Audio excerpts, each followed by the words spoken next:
Son Garth Robertson. Robertson. Welcome to the Almost Above Average podcast, man. Thanks so much for having me. Absolutely. I was really excited to have you because you and I met, we went, a friend of ours, a mutual friend of ours, Tim. He has a gym and he did an event to promote his business and he had you do what is it? Sound Well, healing? sound ceremony is what I call Sound it, but ceremony. So that was yeah. completely new experience for me. I didn't know what to expect, and I was a little standoffish at first, like a sound healing, like what the hell is that?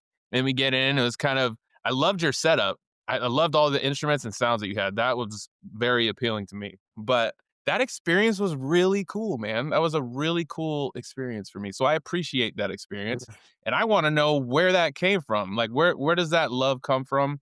But before we get into the sound healing stuff, can you tell us where you grew up and what kind of influences led you into you're a musician as well, right? Yeah, I've been a musician for a lot longer than a sound healer, so Oh, a sound healer. Gotcha. yeah. When did you start with music? So where'd you come from? I was born in Florida back in '81, which is, like, right in the center of the state, a little north of Orlando, Florida. So I Okay. spent a lot of my time and growing up at the beach, a lot of time at Disneyland, or Disney World, I guess it's called down there. Yep. How I'm only child, had a lot of support growing up with in all of my endeavors. Spent a lot of my young years as actually a go-kart driver, and didn't do any music. I actually didn't do music until or even begin to play the guitar or have any musical influences in my life. I think I was just music was something we did in the car and we Mhm. had like on during dinner and things like that. Um, until around the eighth grade, which I guess I was around, I don't know, 13 or 14, we moved up to North Carolina. And so I came from or like Orlando, Florida, a suburb of Orlando, Florida, into like Roxboro, North Carolina, where it is just, which is probably maybe 40 minutes north of Durham up on 15501. Never been there. And so it was a culture shock because I was just surrounded now by tobacco fields and, the forest and just what I was not surrounded by in Florida. Didn't have a lot of friends, and that actually, one day I was watching TV with my parents, and a commercial came on, and there was this sound in the background that was like I know now was a an electric guitar like being picked out like string by string. And I Mhm. asked him, I was like, "What is that sound?" And my dad was like, "I think that's an electric guitar." And I was like, "Wow," and I seemed really interested. So my grandpa, my mom's dad, played a lot of country, like in a lot of country bands and played guitar. And Mhm. they reached out to him. They were like, "We're thinking about getting a guitar for Garth. He seems interested." And Grandpa sent me his first guitar, actually, that he still had from way back in the day, from like a Sears catalog. I mean, it is quite the instrument. Not in a good way, Do but you it still but it play it? was I don't play it, but I do have it. Okay. I take it out and look at it every once in a while and just kind of remember, he's passed on now, Mhm. and it's just like a cool kind of way to remember my roots, in that way. And then because of just having moved to a new school and I have a lot of friends, I just dove completely into the guitar, played it for I don't know, before I got up and went to school. As soon as I got home from school, I'd stop for homework and dinner and then immediately start playing again until I had to go to sleep. I'd lay in bed on my back playing guitar and go to sleep. It really became like my best friend That sounds in like a an lot of obsession. ways. Yeah, yeah, somewhat of an obsession, a pretty healthy addiction, Yeah, as they absolutely. go.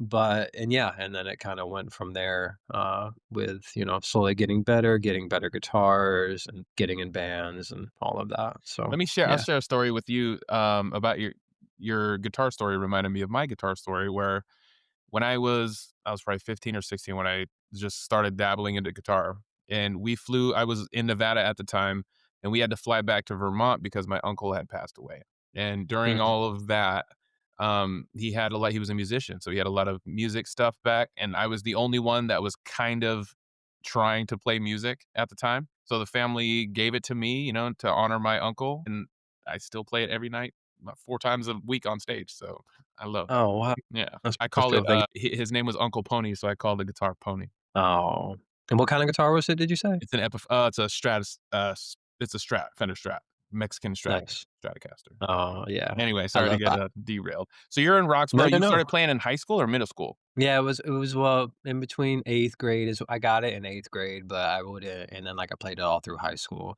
but I feel like middle school is technically where I started. Yeah.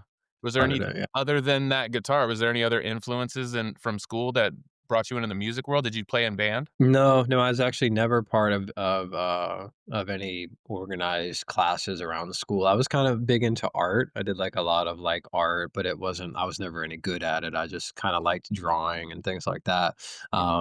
And so when I found music, I feel like that was kind of my way into the arts, so to speak, and a way to be creative and like an outlet that, all the teenage angst and whatnot, Mhm. listening to Nirvana and like heavy, Metallica, things like that back then, my Yeah. first ever concert was Metallica, actually. Hell yeah, it Uh, was.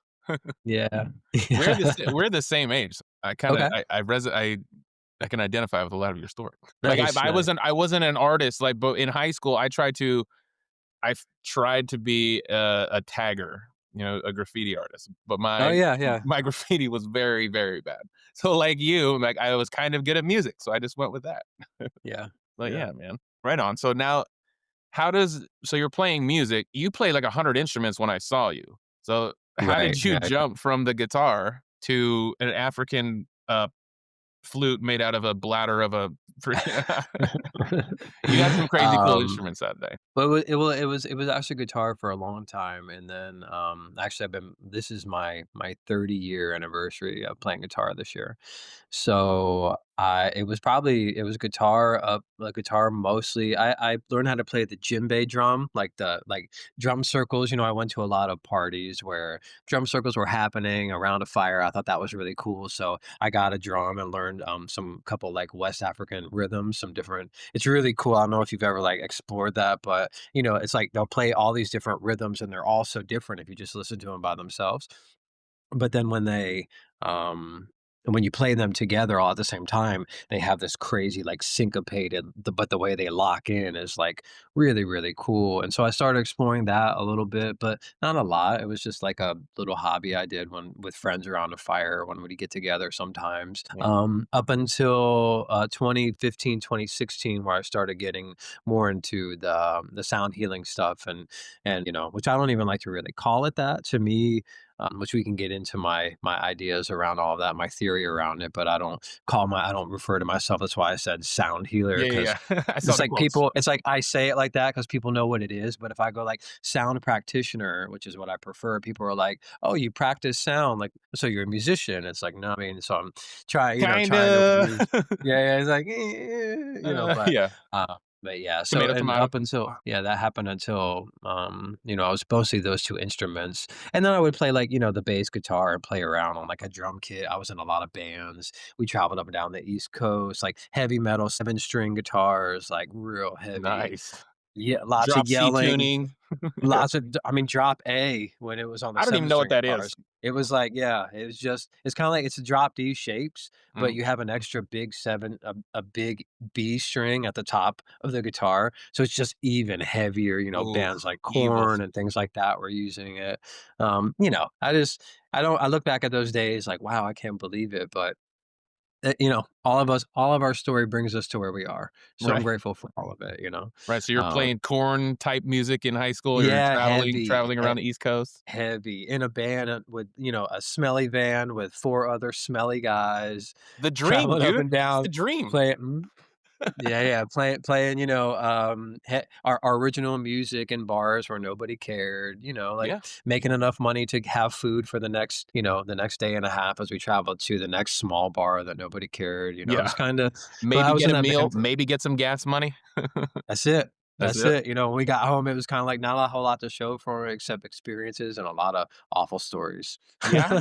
Maybe we do another episode about all those awful stories. Yeah, we could do 2 or 3. Yeah. It's pretty crazy. Yeah, yeah. How long were you guys playing? Were you just in one band or just several? Well, I mostly one band was from, 2001 or 2000 actually, maybe it was a little before that until, like, 2010, and then I got in a jazz band with a female singer and a That's a stand-up weird jump. bass player. It was a weird jump, but she was just an incredible songwriter, and all her songs she wrote on the ukulele, and Okay. so she's passed now, rest her soul. But, she kinda, like, changed me over and was like, "Oh, you could do this thing," and so I started singing more, singing harmonies more, getting into, like, that kind of thing, singing softer, and playing in these jazz standards afterwards, and, the money was a lot better Yeah. because we were playing now these bars where people actually wanted to hear us and would Right. give big tips, and only 3 people to split the money, so it was, that was a little, and we did that for maybe 4 years, Mhm. up until I think around 2014, 2015, and that's when I started to find the sound practitioner part Okay. of my life. Yeah. This you started that your inner sound practitioner Yeah, started yeah, to come my out. that's when yeah. Did Well, that it's and, that's where I took I've been working with, a lot of plant medicine in Peru, and that's kinda That's what I was where about to ask you about, like, tell me about Peru. yes. When back in 2015, it was my first time down to the jungle, and a lot of people have heard, the word ayahuasca now. It's kind of like a trendy thing, but back then it really wasn't so much. And the process I was going down there for that particular plant, well, it's a mixture of two plants, but that was part of the process. But that wasn't the most important part. It was actually all the other active plants that are down there that all of the indigenous cultures consider teaching plants, Hmm, meaning that when you drink them, it's kind of like this tea I have here is just like a Tulsi tea. There's not a whole lot of effect. It kind of tastes like you're drinking plant water, and then when you get done, you don't really have, it's no like psychedelic effect or anything. But a lot of them were like big, giant, 150, 200-foot tall trees, like some of the largest in the jungle. The indigenous cultures down there believe that all of these trees, everything has a spirit, of course. And then beyond that, the spirit of certain trees and certain plants has an affinity for teaching human beings different lessons, different ways to live your life, different ways to increase, ways to clean your body. A lot of times, which is done traditionally down in that part of the world as a purge, mhm. and so it's just like getting into that. And I was with ayahuasca, and I was sitting in a ceremony one night, and it was a particularly strong one, and I had like kind of just closed my eyes and I was just surrendering to it. It was pretty challenging as they can be. And I remember I kind of like opened my eyes and looked around, and in front of me there were some singing bowls, and I like behind me there was a gong, and I didn't own any of these at the time. It was just like I was just like, and I asked out in that moment to whatever it is we're speaking to. Is it our higher selves? Is it God? Is it the plant spirits? Right. I don't know, I don't know but we're either. speaking we're speaking to something Greater than us. deeper, something and beyond, right? Yeah. And I said, what is this?" I really felt like it was important what I was seeing, and it was very clear. It was like, "This is what you're gonna do." And I was like, "Okay, what is it?" Yeah. And it was like, Okay, and like, it's I hear almost like, you. yeah, and it was almost like there was a giggle, and it was kind of like, "It doesn't matter, just start doing it." And I Okay. was like, "Okay." And so I got home from that. This are like 2-week stretches in the jungle, like 10 days with a couple days of traveling on either end, and you're Did the completely isolated. ayahuasca thing last that long? Like, No, no, the well, effects? no, no, no. So the effects are maybe like 4 or 5 hours, but you Okay. have like multiple ceremonies within that 10-day period. But you're drinking that tea I was telling you about of like the non-psychedelic plants, Mhm. that you're kind of like prescribed by the person that's running the experience. You're like prescribed depending on your intentions, or if you're trying to heal anything in your body, or what's going on with you mentally or physically. They have like a plant for that, and like we have an app for that now, right? Yeah. But it's like in the jungle, these indigenous cultures, they have a plant for that or group of plants. Mhm. And so it was, so you're drinking that every day, and then like ayahuasca ceremonies sprinkled in there throughout, just to deepen the effect of the plant that you're drinking or the plant that you were prescribed. Okay. So it's quite the process. So when I got home from that, um I was my birthday, close to my birthday, and my now wife, then girlfriend, bought me one singing bowl, a really big one from a store in Raleigh, actually, that doesn't exist anymore.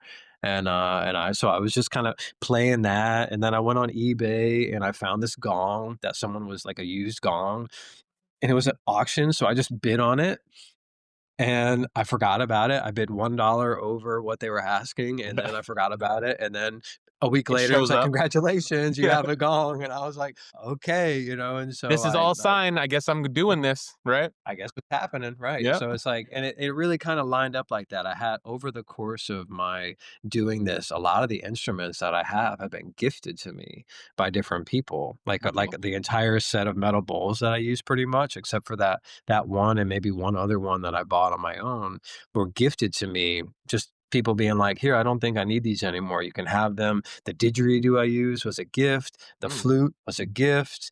You know, the chimes were a gift. It just kind of feels like, and then with even within that, like some of the, like I have a set of bowls, the bowls that were a gift, all of them are tuned perfectly except for this one that's in like a, instead of being an E note, it's a E flat.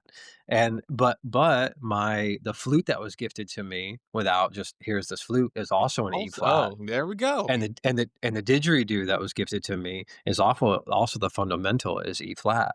So it's like I was just like, "Oh," it all started, like, coming together in this way where I was like, "Wow, okay, this is I think this is meant to be," and so I'll pursue it, Mhm. and I began to invite people to my house, friends that could just come for free. I'm gonna do this thing. I wasn't comfortable with calling it sound healing, but I'm gonna do this experience and just, it's free, and just tell me what you think, Was it give me great some for you? feedback. Yeah, yeah, yeah, was it what do you think? Would you come back? What did you like? What did you not like? And I did that for a year and a half where I was just kind of like, just let me know what you think. Wasn't, I was making money as a musician playing like bar gigs and giving lessons and things like that. So I was just like, I'm just doing this on the weekends and just seeing what's coming of it. And then after, a while of doing it and really honing my craft and getting some more instruments, having a lot of, you asked, how did you play all these instruments? It's like during the day when you're a musician, you're working at night. So during the day, I had time to, Mhm, do stuff around the house, make sure the lawn was mowed, all these things. Also, I could dedicate an hour to an hour and a half of serious inquiry with these different instruments. I got a hand pan. I mhm. got, just a bunch of different instruments that I saw other people doing this work had, Yeah. and so I would just get it and then I would just sit with it and play. And it began there, and then people started insisting that they give me a donation before they left. They were started getting something out of it and finding that the needle moved while they were with me in the experience, and they were able to release, or they were able to like accept or forgive or come to terms. And I was always kind of holding it in the space of, the way that I was learning from my teachers in Peru of like how to hold the space, hold the container, but it was also just happened to be nice music that was happening during it instead of like some intense psychedelic. Right. And so more people could come, it felt a little more accessible to people, not so scary. And Mhm. that's kind of like I was carrying that energy out into the world on the wings of like music and on the wings of sound and vibration. And I feel like that was a really powerful kind of a way to start the practice. Yeah, Was that the biggest experience, life-changing experience going to Peru and learning from these indigenous people? Was it just indigenous absolutely. people? So yeah, it is some indigenous people, but it's also mestizo, which is like a mixture of, indigenous jungle people, and then, like people with Spanish lineage, basically from Mhm. the colonizers that came. Conquerors? Yeah, and conquered, exactly. And so, but they all kind of have their own ways with the medicine. And yeah, I would say definitely life changing. And not for everybody, but as anybody that's done an intense, self inquiry through the process of psychedelics kind of knows that it can be paradigm shifting. It can be, there can be a lot of release and acceptance and forgiveness and all of these things that help us be a little more whole, Yeah. as we deal with our own stuff. So for me, it was definitely what it was helping me with. I was definitely increased my ability to be a decent person, a loving person, an understanding person. And I'm still learning these lessons today, but I would definitely say it was a catalyst on the start of this path for sure. Nice. I think doing psychedelics as a child, when I did them, I did a lot of acid in high school and mushrooms too, but Me I too. I couldn't Me really too. Yeah. respect Yeah. it, like it was to get high at that time. But, now that I'm a Of course. an adult, it's such a different experience, like, why Mhm, I would take it. Like, I do want a spiritual experience. I do wanna solve some problems, using those mhm, if I can. mhm. But, Yeah. yeah. No guarantees, but, No. our intention going into it No, and was I'm so not much, promoting drug use on this podcast, I promise you. I wouldn't Me consider the neither, me drugs. neither. But Mm-mm. tell me No. about the science of the spirit of sound. So over the course of I actually did over the course of my journey, maybe it was a little, I think it was during the pandemic. I think it was actually 2020. I was contacted by Blue Cross Blue Shield to Yeah. actually, because they were interested in maybe starting to cover some sound healing, and a friend of mine worked there and was kind of like, "Oh, you should talk to my friend who does this," because maybe they were considering it being like an alternative, therapy for people. I just saw a million Because business there are, opportunities for you with that, like going into yeah, hospitals, and going into, uh, critical care places, like, dude, you can make a killing. Anyway, sorry. yeah. Yeah, and I do, where we can, there are a lot of people that do like music in like retirement places, Right. and continuing care, palliative care is a big one.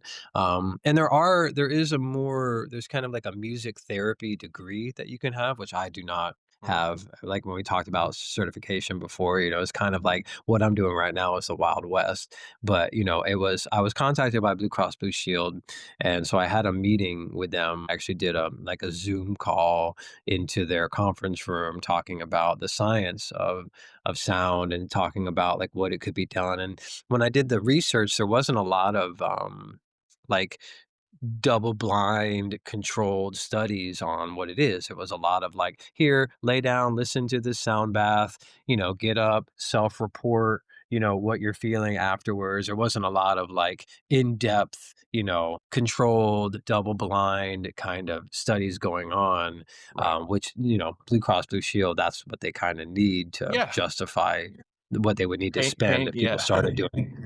Yeah, if people started going to sound baths for um, A broken and ankle. charging insurance. Yeah, Yeah. like, so My they heart's were, broken, I gotta they go were get a sound bath. exactly. And they were being a little, they were being very nice and open and lovely. Yeah. And it seemed, but I could just tell as it was going, because I just didn't really have the science to back up what I was experiencing and what I've seen happen for people over and over and over again, and all the sound ceremonies That's that I do. anecdotal proof. Anecdotal, right? Yeah, but they can't, it's like they can't Yeah, hang it's their hat on unacceptable. it. It's like when their investors are gonna go like, "You're gonna do what?" You know what I Right, mean? And it's like, "Oh, right. yeah," and so, like, it's just and it's such a corporate structure, and, I was just hoping and hoping, but, I've seen some of the most amazing things, and some of the different studies that I found did show promise, but it was never like definitive proof that like what it was, like it was never like, well, we're always trying to, I say we as like almost like a species, we're always trying to like distill it down into like, it's almost like taking sound healing and turning it into a pill. Like, okay, if your neck hurts, you can listen to this frequency for Right. 25 minutes, and that's just not how it works. It's a lot more like how the plants work. I mean, because if you think about it, when people would go into the jungle, they'd hear about people curing cancer with certain trees, and Right. they'd go, oh, and they'd go and they'd get this tree, and they'd analyze it, and they'd find out it had this one specific molecule, so they'd isolate that molecule, and they'd try to like put that in cancer patients, and nothing would happen. Yeah. It wouldn't work. They cannot reproduce what's reproduced in the jungle, and it's because of a thing called the entourage effect, which is all it takes, all of the molecules in that tree working in this synergistic way To get to that actually effect. render. Right, to get that effect. Yep. I feel like science, the sound of science works a lot the same, and that you can't be distilled into one frequency does this, or one instrument will do that. it is all of it. It's the space being held by these instruments that can maybe, for some people, open and activate our innate healing potential, which we all have. I mean, every day the body cures cancer. Cancerous cells develop, and every day, like some things like fasting can help, but it's like every day our body has the start of an illness, and it's also so brilliant at being able to heal itself that it will like stop that before we even know. Right. And it's like, and so I feel like sound for me and the way I look at it is like that's what I'm doing. I am holding the space with these instruments and allowing people into this relaxed place. And from this relaxed place can come vulnerability. And you're only vulnerable if you're feeling safe. And if you're feeling safe, you can drop some of the stress, you can drop some of the cortisol, you can drop from the fight or flight that we're in always in the nervous system, you can drop into the rest and digest, the parasympathetic. And when you get into these deeper places, it's like the body can go, oh, I don't have anything to worry about right now, and can go out and start doing what it's best at, and that's keeping us Healing alive yourself. and keeping us healthy, right? And Mhm. so to me, that is kind of the science that I'm working with now. Do I have any double-blind controlled studies that prove this? No, but I have a lot over the past 10 years. I have a lot of clients that, have like anecdotally told me, "Hey, this was going on. I came and sat with you a few times. We had like a discussion about it. We held the intention of this thing getting better, and it got better." Now, was it just me? No, it probably had a lot to do with their exercise routine, Their what they diet. ate, and diet, of course. But it's like, but that's like the way. It's like it's not always a pill. Yeah. Sometimes it's a lifestyle change. And I feel like sound healing, going to a sound ceremony, visiting with having a one-on-one with a really talented practitioner or somebody that's intuitive enough to kind of know the energy that's in the room and what's kind of needed in the moment Mhm. can be really helpful toward getting our body into that place. Right. But I always tell everybody, and I think I even said it when you were there, it's kind of like if any healing happens here tonight, it was you, Right. not me, not the instruments, it's Yep. you. And in some ways, that's a very like liberating and validating and strengthening It is. way to look at it, Yeah. I Yeah. like the way you said that because it makes me feel empowered. Yeah, empowering. That's the word I was looking for. Yeah. Thank you. Yeah, yeah.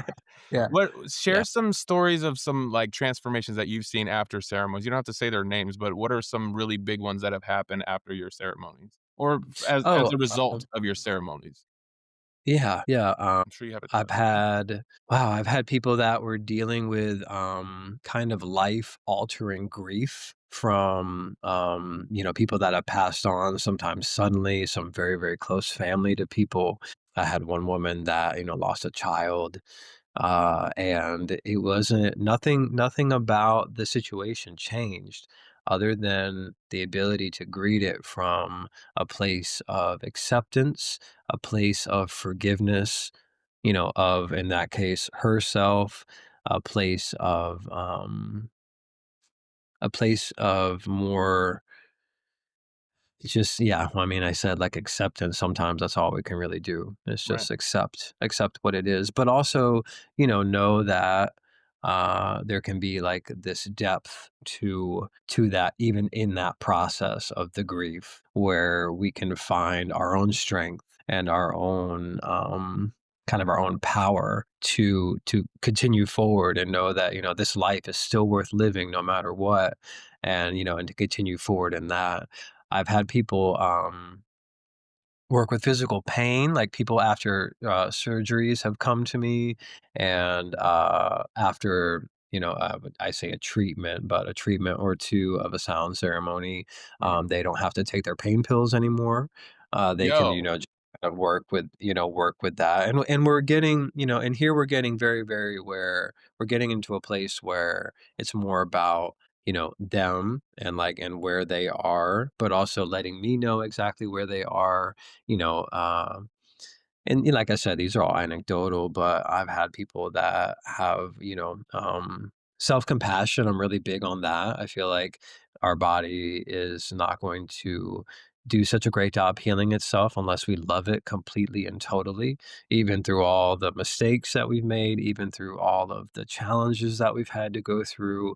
Unconditional self compassion is a beautiful medicine. And I'm always trying to, for all the people that I sit with, to bring that to the surface because I feel from that place, once again, it's like the unconditional self compassion. It's like we are feeling about ourselves and our body in such a way that it feels like it's worth it. If we get in this spiral around like, well, I'm not worthy, or, well, I'm a bad person, or I'm always going to be like this. It's like every cell on your body can hear what you're saying, Right. and for Did and you it share will that story about the water at that sound healing event? About there was a study where, uh, some college, they took 2 glasses of water, and one of them, they would every day just speak very nice and positive and compliment it and give it just good affirmations. The other one, they would, do the opposite and just ridicule it, insult it, and blah, blah, blah. They froze both, glasses, and Mhm. the positive water ice crystals were perfect and pristine and symmetrical and just perfect. The negative water was just disoriented and disarray. There was Mhm. no real, and that's kinda sounds like what you're talking about. Yeah, It just yeah. I like mean, well, your body's listening to you, so what you kinda put into it, it's gonna respond mentally. yeah, and to connect it, I mean, what's the percentage of water in our body? You Word. know what I mean? Like, it's Yeah, it's like, like 80% water. yeah, I mean, to think about, in that way, I mean, we are kind of just, you know, bags of water walking around here, you know what No I mean? kidding. And It's a and so, yeah, fascinating study, though. It's a fascinating thing about just being positive or negative. yeah, or yeah, right, and especially when aimed at ourselves, but even out into the world, I mean, I've found just personally on my journey, I've been working with this a lot around judgment. Mhm. And, like, it's not like, judgment is so hard because judgment and discernment get real tricky, of like, Yes. if I'm recognizing a pattern here, I'm trying to be discerning, but at what point does the judgment click over, and now I'm becoming, like, judgmental of someone and their story or their thoughts or their whatever, and it's kind of Yeah. like, so I've been working really hard recently around catching myself in that transition of, like, Mm. recognizing the pattern and being discerning, okay, but, like, starting to have other opinions and thoughts that don't really help anybody or anything. It's just like some thoughts I feel like I need to have in the moment about a certain thing that has nothing to do with me sometimes. I feel that Judgment. so much, Garth. I understand exactly what you're saying. Yeah, I yeah. go through that every Yeah, day.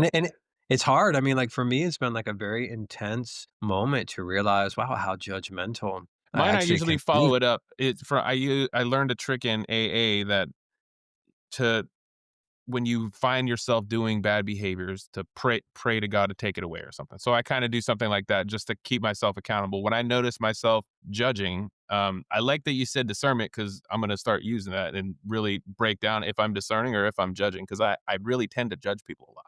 And when I get to the judgment part, I'm always like, "Okay, no, you're judging him for sure. You're wrong. Stop that immediately," you know? Mhm, So that's mhm. my practice. Like I catch my judgment, kind of punish myself a little bit, but maybe I should give myself a little grace after that too. Yeah, well, and that's, here's I mean, and this is the crux, unconditional self-compassion, right? Right. And so, like, it's like as I'm coming back to it, I'll be like, oh, it's almost like when I was quitting smoking cigarettes. Congratulations on the AA, by the way. Thank you. But when I was quitting smoking cigarettes, I would have this thing where I was quit, and then I would have a cigarette, and then I would just be like, I'm a smoker again. Yep. But how I finally quit was if I screwed up and had a cigarette, the moment that cigarette went out, I had quit smoking again. And it Mhm. was kind of like this, I'm gonna make these mistakes. I'm gonna make these mistakes, but it doesn't mean that like my initial goal of not being a cigarette smoker is still 100%. I just made a mistake and I can pick back right back up where I left off without immediately starting back up and telling myself the story about, well, now I guess I'm a cigarette smoker again because I did it. It's like, Yep. no, you just made a little mistake, and don't do that anymore. And I did, and I had a few, but it took me a couple months to actually get out from under it, but I did, you know what I Nice. mean? And I think Congratulations. that, no, thank you so much. Absolutely. This was, I think, almost 15 years ago now, Love but that. That's awesome. yeah, yeah, You can yeah. breathe now. I can breathe and I can sing. That was the biggest thing, singing. Yeah, your You song know, that I you was sang in like, there, it was a very beautiful song. That song's on Spotify, right? I'll plug all your yeah, yeah. stuff at the end of this in the show notes too. Okay, sweet. Yeah, yeah. Thank you Yeah, so yeah. much. Yeah, I'm on Spotify. Mhm. Hey, tell me about the ritual. What I'm wondering is, do you choreograph those things? Do you know what you're gonna play, or are you just kind of freestyling and then feeling the energy from the people that are in it? It's a little bit of both. I have a general kind of, Flow? I wouldn't say like yeah, like a flow, thank you, that I follow where like, I like to start with the didgeridoo just because it tends to shake things up Yeah. and Bold. that kind of brings stuff to the surface Mhm, and then the rest of it is a lot more like for like soothing that and so people can have a chance to look at and work with whatever comes up in that initial kind of intense part, which mhm, is also modeled a little bit after some of those stronger psychedelic ceremonies where in the very beginning it can be very, very intense and disorganized and overwhelming and just really, really challenging. And then as that like peak, so to speak, like levels off and you start getting into the more like calmer parts of it, you can look at the things that came up. We can look at the things that, are present now and work with them in a way.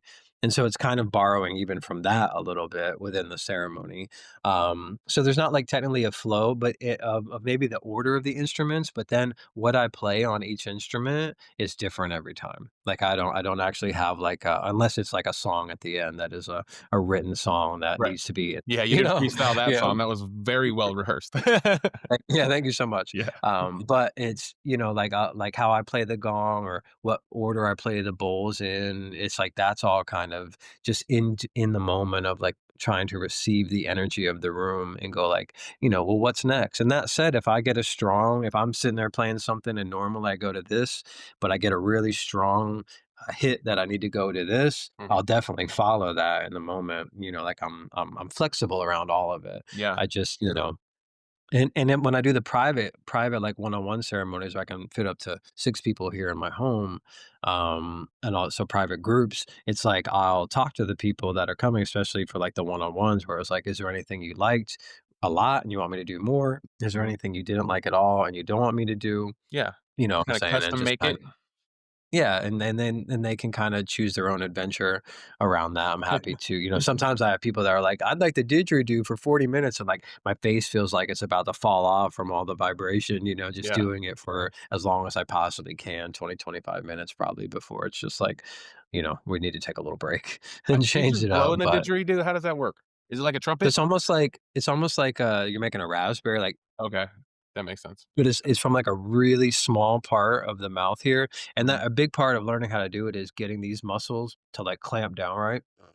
So you can just do it right here, and then inside of that tube, there's all these different little it's not smooth, it's like it's like carved out with a tool, and so there are all these different little reflective surfaces, and that creates a back pressure of, like so when you're putting the sound in, the sound waves are bouncing off of themselves and actually coming back up and meeting your mouth as well, and that creates the back pressure, which Oh, allows you okay, to do that's the what's circular vibrating your breathing. mouth the whole time then. Right, right, and then it's basically like resonating the fundamental note of that didgeridoo, which mine is E flat, and then you can kinda go from there. You can, move your tongue back and forth, and that will change the overtones, so you might hear like a "wee wee," like behind Okay. it, as I'm Yeah. like moving the tongue back and forth, and then you can also make the animal noises too, the like and Yeah. things like that. Didgeridoo is a Right. cool ass So instrument.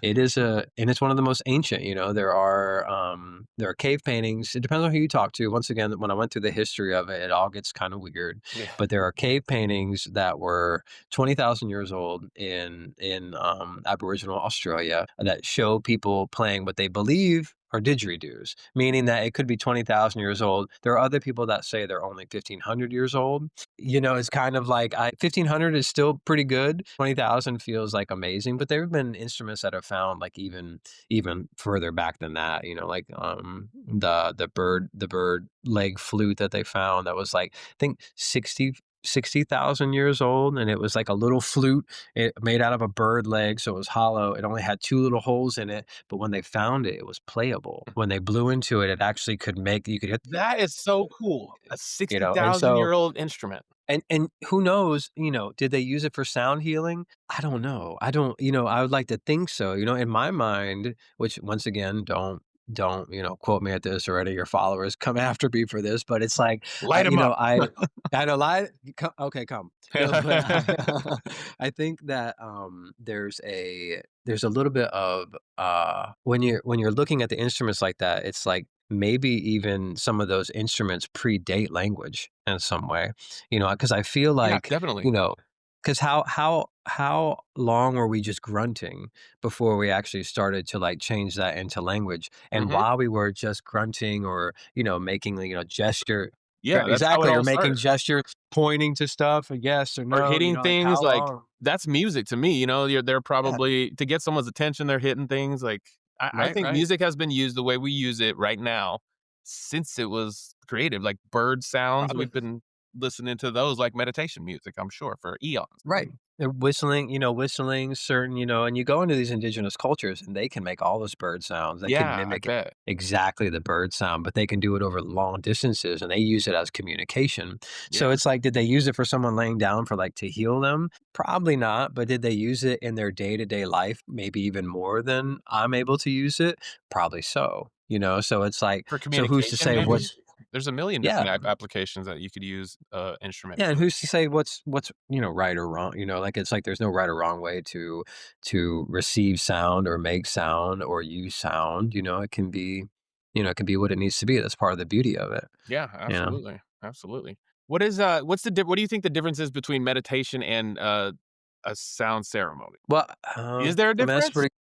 Yeah, it's like I feel like I tell people, and I might have said it in the one you were in that like if someone's never been there before, one of the things I encourage them is if you have a meditation practice, go ahead and drop into that Okay. because the not thinking too much, just the letting thoughts rise and not attach to them and letting them fall away, like much like a meditation practice would teach anyone that's deep in the practice Mhm. can be very helpful even the sound ceremony even for like sounds that are like outside, people laughing or cars going by or sirens or things like that. It's kind of like it's going to be temporary, but let it rise and let it fall. Don't make any stories around it like, oh, this would be perfect except this sound right now. It's just like let it come, let it go. And I've learned like meditation like that from meditation. My practice is a lot around that. I need to meditate more than I do I wish I had a stronger meditation practice, which is just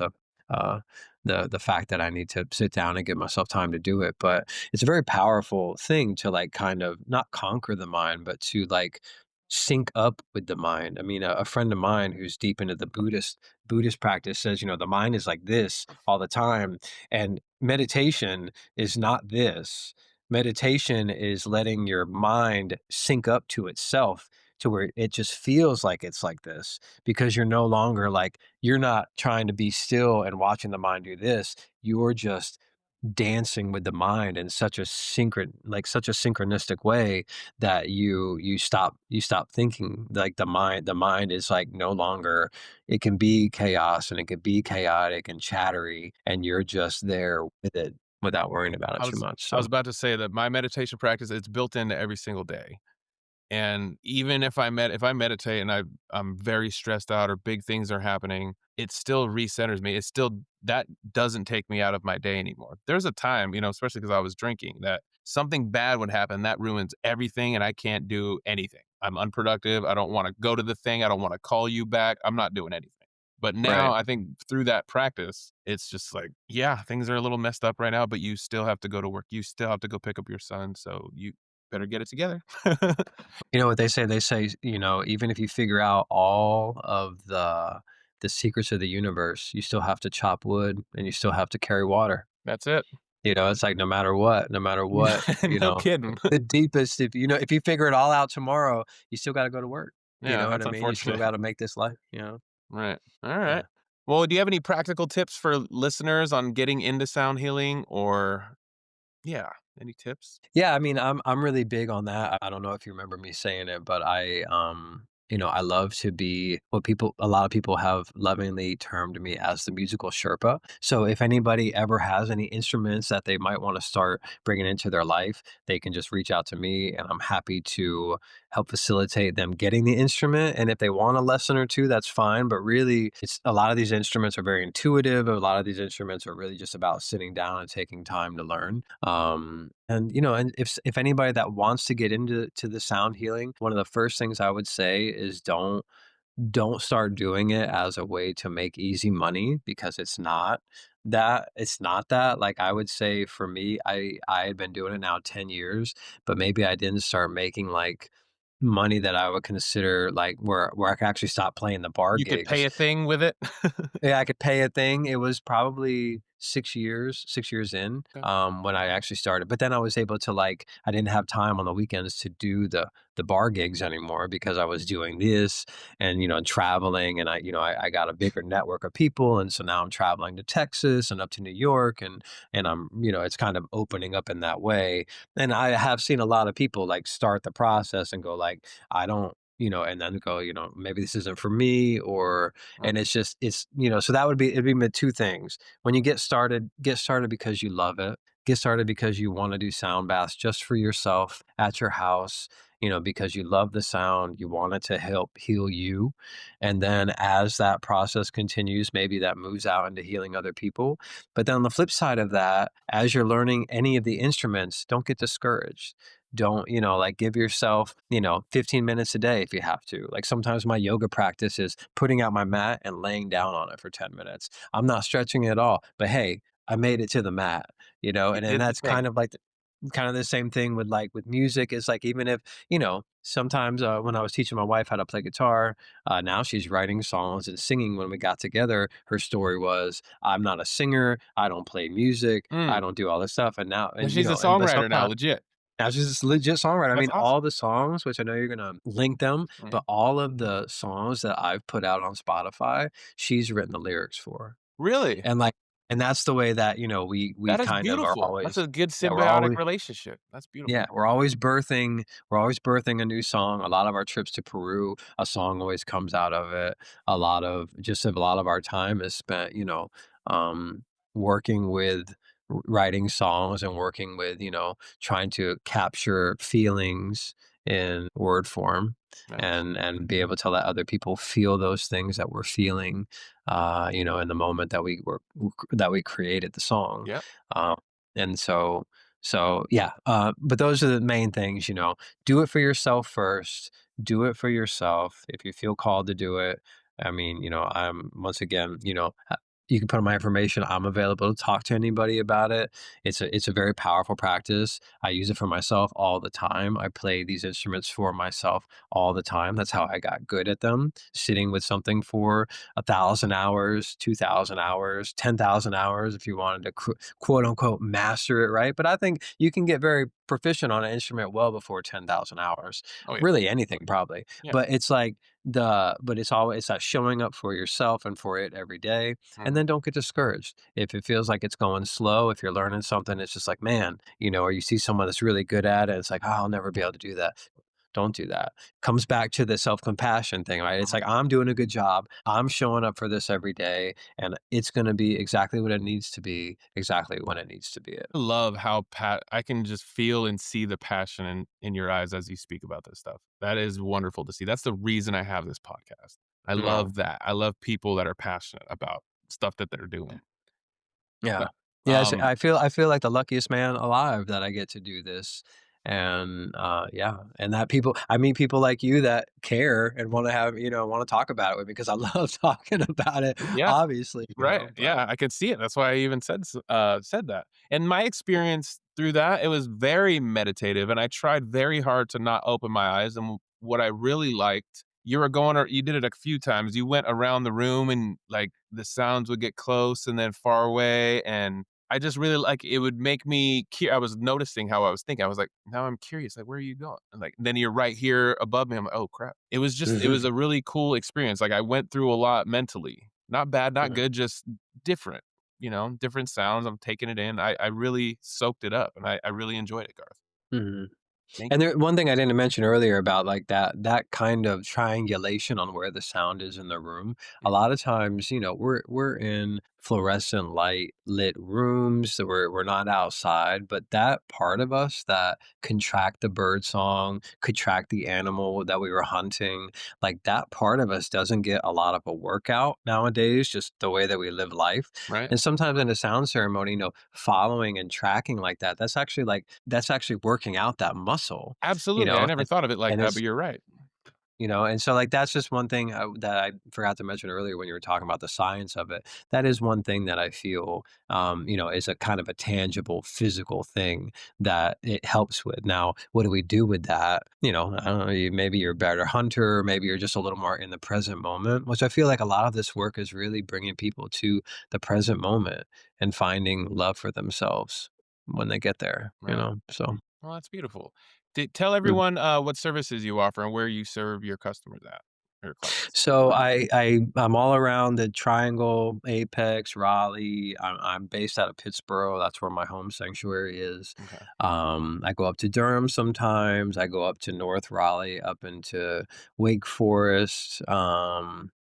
And down into Fuquay Arena sometimes. And these are for like the group sessions. And then a lot of people come out to my house in Pittsburgh and we can do, private sessions, which tend to be a lot deeper. I know Yeah. the one No, you were we're in gonna a talk group. about that, we're gonna talk about that later. I do wanna do that. Yeah. Yeah. Yeah, and so, yeah, it's mostly just within an hour of Pittsburgh, so, Southern Pines, Durham, Wake Forest, all of Raleigh, all of Wake For I mean, all of Wake County, out into Hillsborough and Orange County Right. too. So Are you on any social media for or with this y in particular? Yeah, so you can it's really just, kind of Facebook switched over into the professional mode. I didn't realize it, so I just use that. It's just my name, Garth Robertson. Perfect. On Instagram, it's garth.sound. And I have them linked, so all my stuff is on both of those. I When I was in the jungle in September, I was told that I am to get off of TikTok. And so I do have a TikTok, but I have not opened it since I got back on September 29th.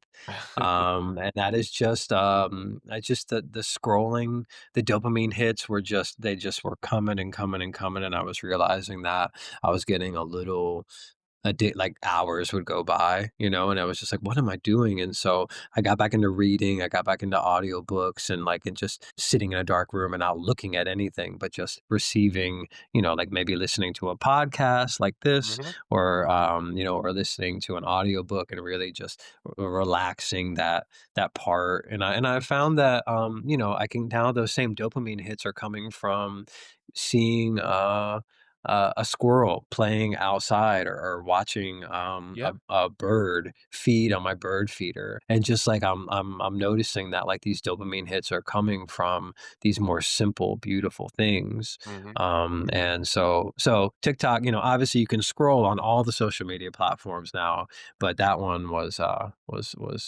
something that I gave up. But Quitter. maybe I'll come back to it because it is beautiful. I mean, it is a beautiful app. It does have a lot of beautiful um things. It was just kind of a trap for me. And I think that's it as far as that. I do have a newsletter. I have a website, which you'll probably link. Yep. And yeah, and a newsletter that people can sign up for that I release once a month, just saying everywhere that I'll be Okay. and stuff like that. Well, Yeah. awesome. Garth Thanks so much for the beautiful interview. And like I said, thanks so much for having me on and, let me share my story a little bit. Garth, you're a very beautiful person, and I really appreciate meeting you. I'm grateful to everyone that I meet with my new sober brain because it just means so much more to me when I come across interesting people or creative people in the world, and I really appreciate it. Thank you I for, loved your sound healing, ceremony. It was amazing. yeah, I give you a yeah, thank you. 5-star review, alright? Everyone call Garth. Please do, I and will. thank you so much. And yeah, it's beautiful to hear that you're doing well on your journey too. I wasn't aware of that, and I'm always in the rooting for the people that are in this journey for self improvement and in process with their own story towards self or toward wholeness. That's Yeah, what we're all going for, is that's it. wholeness. So yeah, great meeting you, brother. Great meeting you. Well, let's stay in touch, and, you should come do some open mics with us. Well, hit Okay. subscribe, tune into the Almost Above Average podcast,